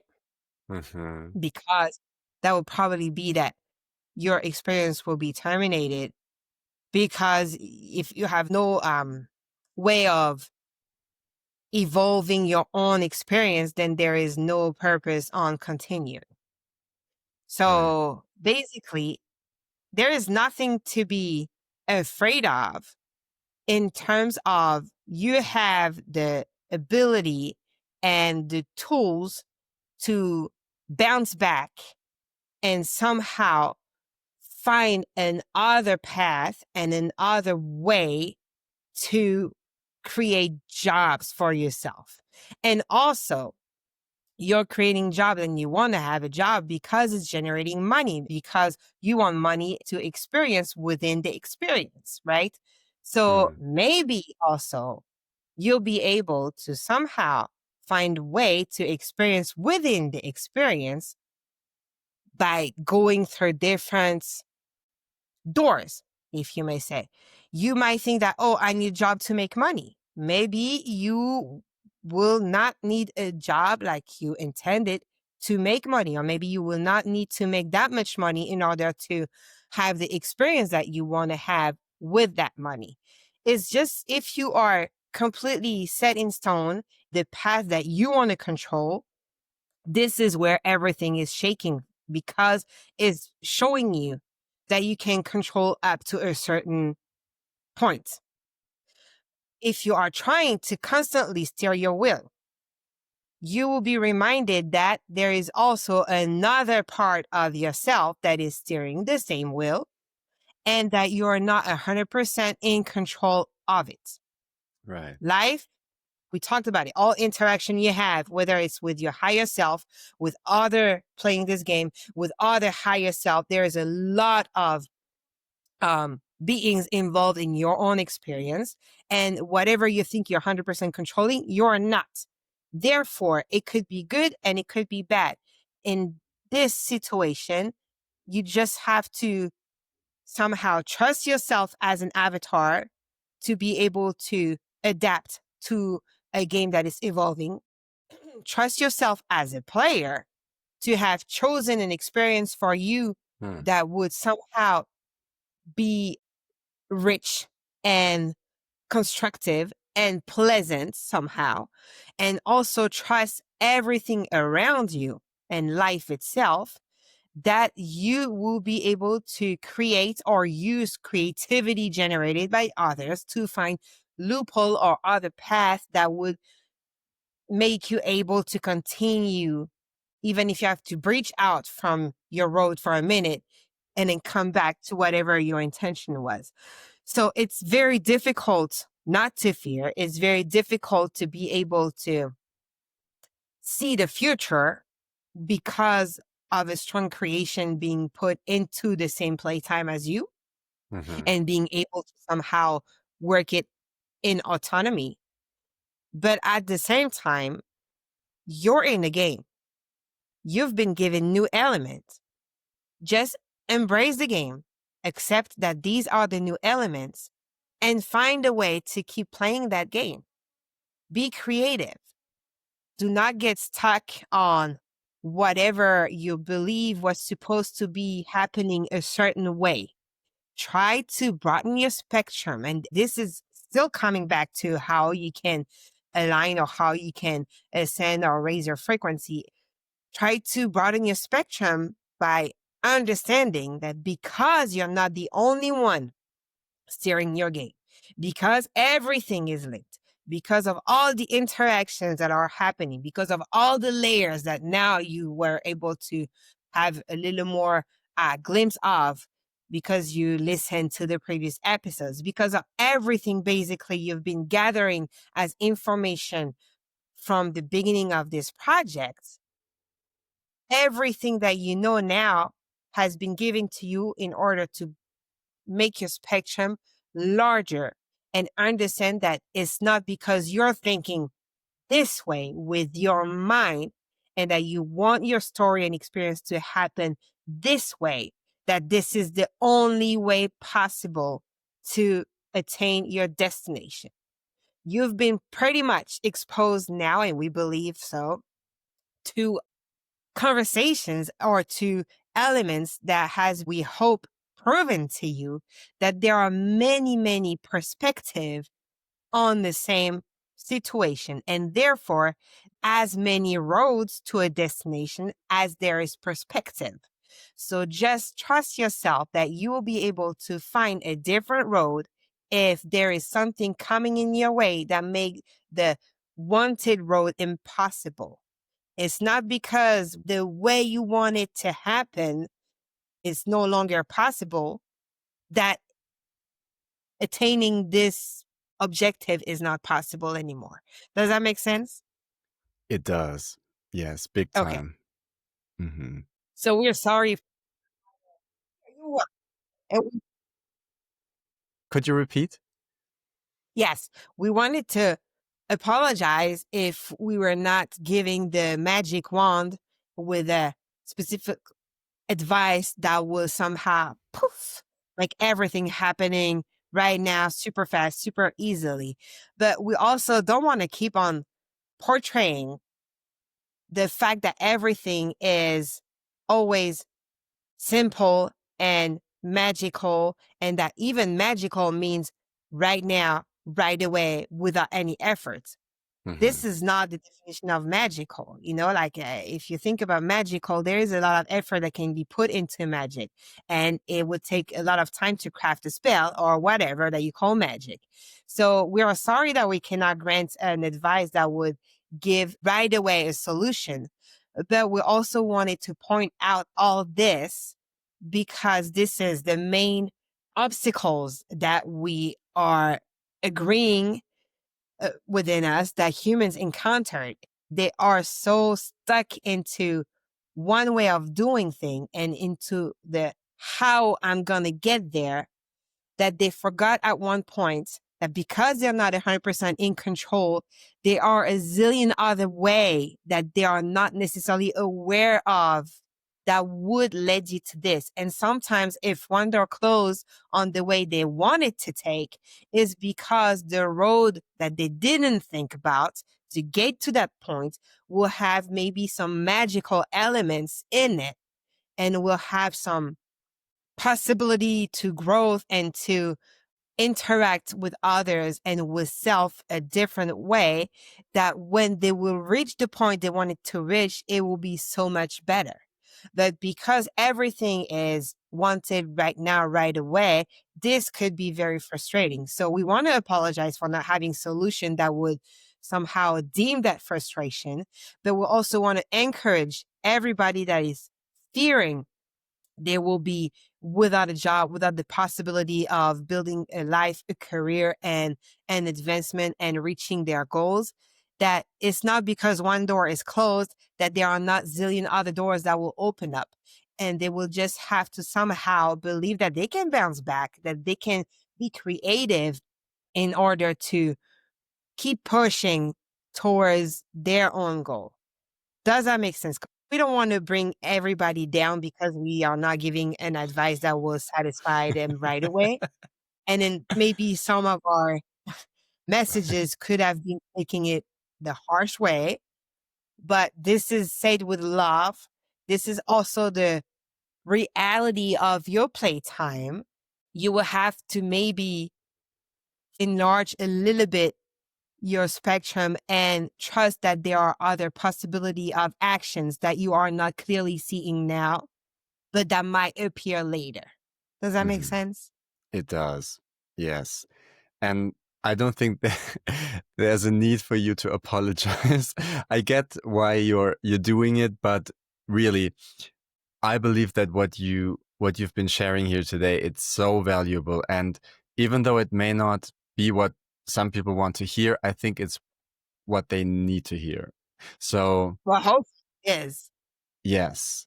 And I'm also sure that those who have been following these conversations for a while now, they know you.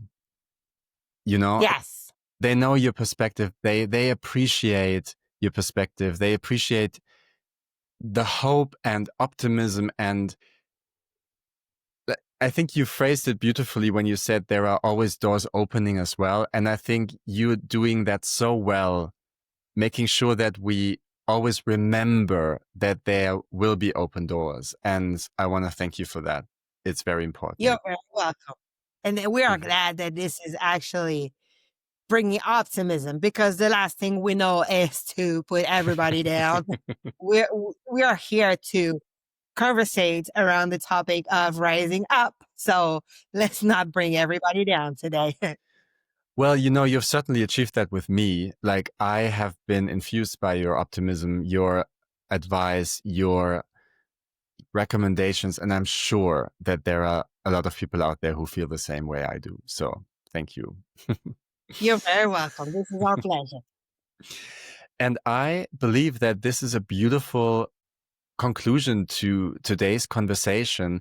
If it's all right with you, let's have one more conversation to just tie up any loose ends. I will go through the material and see if there are any open questions, anything that we can talk about next time to bring this first chapter, I want to say, of our collaboration to a beautiful end.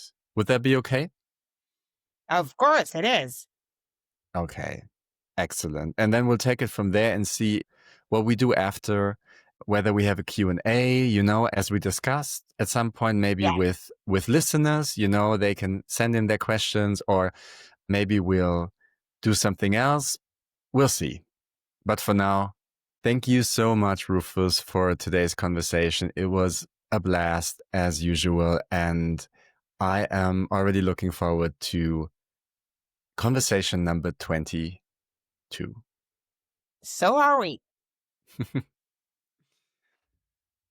All right.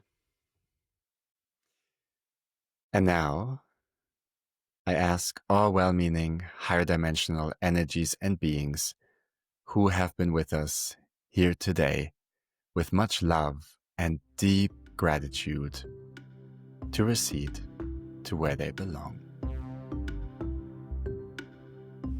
Have you ever wanted to work with higher dimensional beings yourself? Then why not join my Transformative Soul Journeys Quantum Hypnosis training? In 4 clear, easy-to-follow modules, you will learn how to guide deep explorations filled with clarity, insight, and guidance for others. For more information, visit thesouljourneys.com.